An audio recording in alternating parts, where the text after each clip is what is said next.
যে ইসলামোফোবিয়া প্রথমত সংস্কৃতি দিয়ে এটা শুরু হয়, এবং সেই সময় খুব বিখ্যাত একজন কবি ছিলেন, তিনি ইটালিয়ান কবি ছিলেন, তার নাম ছিল দান্তে। দান্তে একটা কবিতা লিখেছিলেন, একটা কাব্যগ্রন্থ লিখেছিলেন, ডিভাইন কমেডি, এবং ডিভাইন কমেডির পুরোটাতে প্রধানত ইসলামের বিরুদ্ধে বিষোদ্গার করা হয়েছিল, এবং তখন থেকেই কালচারালি ইসলামের বিরুদ্ধে প্রচারণা শুরু হয়েছিল পশ্চিমা বিশ্বে। এই ইসলামোফোবিয়া আমরা যেটা দেখতে পাই এখন ওয়েস্টার্ন ওয়ার্ল্ডে, সেই ওয়েস্টার্ন ওয়ার্ল্ডের ইসলামোফোবিয়া মোটামুটি শুরু হয়েছিল দান্তের সেই বইয়ের মাধ্যমে, এবং পরবর্তী সময়ে এটা কি অবস্থায় এসছে আমরা মোটামুটি সবাই জানি। তো ইসলামোফোবিয়ার কথাটা এই কারণে আমি বলছি যে আমরা যারা গ্লোবালাইজেশন অফ ইসলামের কথা বলি, আজকে টাইটেলে আছে, যদি প্রকৃত অর্থে আমরা ইসলামকে গ্লোবালাইজ করতে চাই, তাহলে ইসলামোফোবিয়াকে যদি উপলব্ধি করতে না পারি, তাহলে গ্লোবালাইজেশন করতে আমরা সক্ষম হব না। এই জন্য ইসলামোফোবিয়ার বিভিন্ন রূপ আমাদেরকে বুঝতে হবে। এবং আরেকটি বিষয় আমাদের স্মরণে রাখা দরকার, আমরা বলি উম্মার ইউনিটির কথা, এবং আমরা কিছুক্ষণ আগে বলছিলাম যে মুসলমানদের মধ্যে ইউনিটি নাই, খুব সত্য কথা, এবং মুসলমানদের মধ্যে ইউনিটি না থাকার কারণেই আমরা আমাদের চোখের সামনে দেখতে পাচ্ছি যে গাজায় কিভাবে গণহত্যা চলছে, এবং মুসলমানরা কিছুই করতে পারছে না অথবা কিছুই করছে না, আমরা যেভাবে এই ব্যাপারটাকে ব্যাখ্যা করি না কেন। কিন্তু এই যে ইসলামের মধ্যে যে দ্বন্দ্ব, এই যে উম্মার মধ্যে যে বিভক্তি, এটা কিন্তু নতুন না, এটাও খুব পুরনো ইতিহাস। আপনাদেরকে একটা ছোট্ট এক্সাম্পল আমি দিতে চাই, সেটা হলো যে মধ্যযুগে 1400 কিংবা 1500 খ্রিস্টাব্দে তিনটা খুব শক্তিশালী ইসলামিক সালতানাত বা ইসলামী এম্পায়ার, যাই বলি না কেন আমরা, পাশাপাশি পৃথিবীর প্রায় অর্ধেকটা তারা শাসন করত। তার মধ্যে একটা হলো তুরস্কের অটোমান এম্পায়ার, আর একটা হলো ইরানের সাফাভিদ এম্পায়ার, আর একটা হলো এই আমরা যেখানে আছি ইন্ডিয়াতে মোগল এম্পায়ার। তিনটাই কিন্তু most powerful empire of that period. কিন্তু দুর্ভাগ্যজনকভাবে তিন সাম্রাজ্যের মধ্যে বন্ধুত্ব সৃষ্টি করা যায় নাই। যদি সেই সময় আমরা যদি চিন্তা করি যে এই তিন সাম্রাজ্যের মধ্যে বন্ধুত্ব সৃষ্টি করা যেত, তাহলে পৃথিবীর অধিকাংশ ইসলামী হুকুমতের অধীনে আসত, কিন্তু এটা সম্ভবপর হয় নাই। এই ইতিহাসগুলো আমাদের জানা আবশ্যক। এই জন্যে আজকে অনেকেই, আপনারা আমার আগের বক্তারা কোরআন হাদিসের স্টাডি নিয়ে কথা বলেছেন, অর্থ বুঝে আমাদের কোরআন হাদিস পড়ার কথা বলেছেন, খুবই সত্য কথা।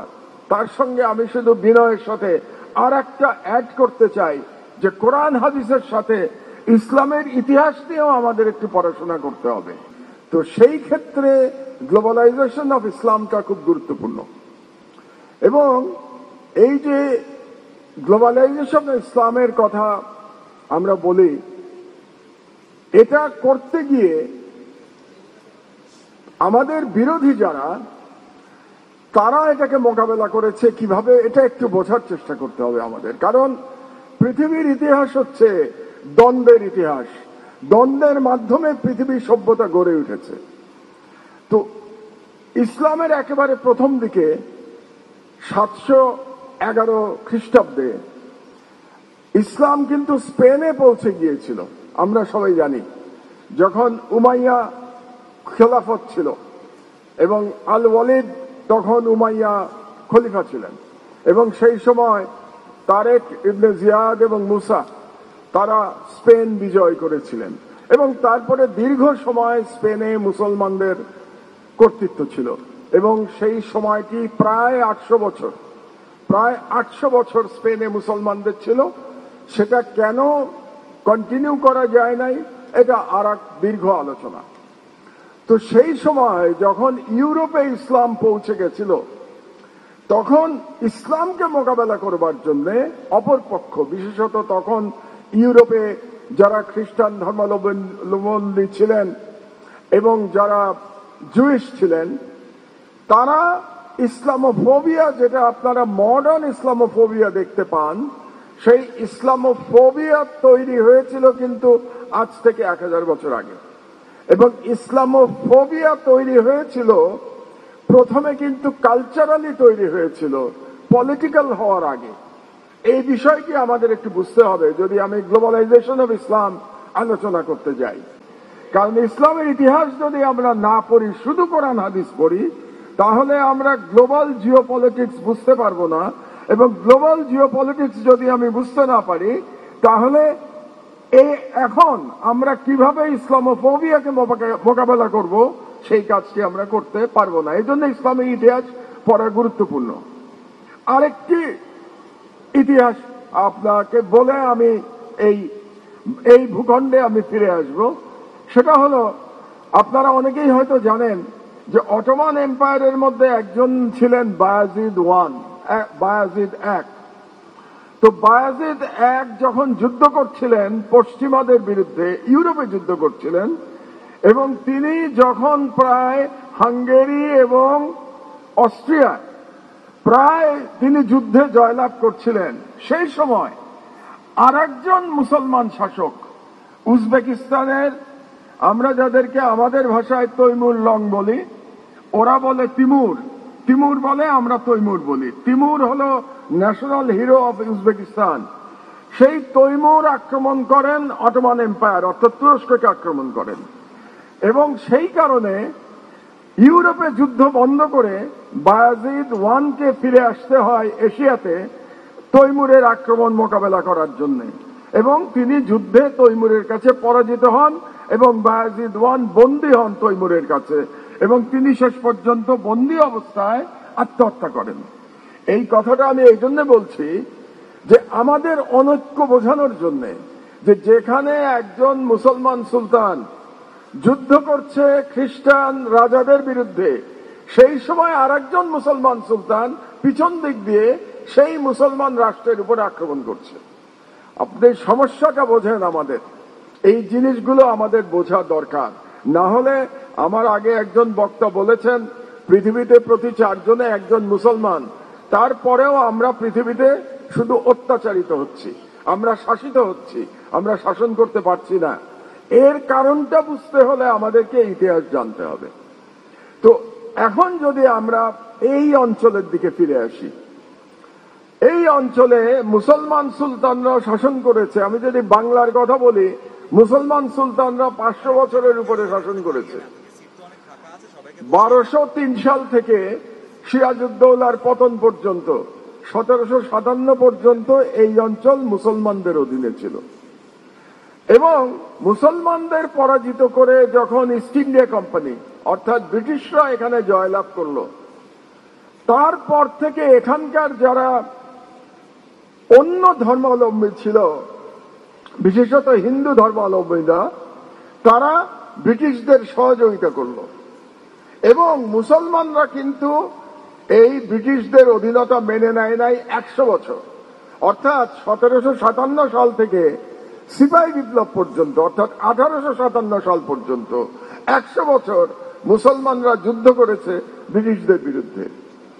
কিন্তু হিন্দু জনগোষ্ঠী তারা ব্রিটিশদের সহায়তা করেছে।